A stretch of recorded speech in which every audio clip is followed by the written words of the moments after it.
আসসালামু আলাইকুম, welcome my YouTube channel. আজকে আপনাদের জন্য নিয়ে আসি 3টে বিভিন্ন ডিজাইনের বেবি ফ্রক, যা স্টিচিং করে আপনাদেরকে দেখিয়েছি। ডিজাইনগুলো খুব অসাধারণ, চাইলে আপনাদের বাচ্চাদের জন্য রেডি করতে পারবেন। বাসার মধ্যে কামিজ ছিলানোর পর কিছু টুকরা কাপড় থাকে, যেটা ওগুলো দিয়ে আপনারা চাইলে বিভিন্ন ডিজাইনের বাচ্চাদের জন্য এত সুন্দর করে ফ্রকগুলো ডিজাইন করে সেলাই করতে পারবেন। কম বেশি সবাই সেলাই কাজ জানে, তাই আমি মনে করি বাসার মধ্যে যদি আমাদের এরকম কিছু টুকরা কাপড় থাকে, যে 6 মাস থেকে 1 বছরের বাচ্চাদের জন্য এরকম ডিজাইনের আপনারা ফ্রক মেক করতে পারবেন।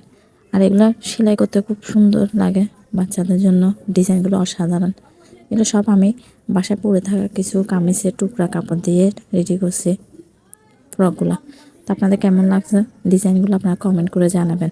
আশা করি ভালো লাগলে লাইক আর সাবস্ক্রাইব করে দিন আমার ইউটিউব চ্যানেলে, আর আমার পাশে থাকবেন যাতে নতুন নতুন ভিডিও আপলোড করতে পারি।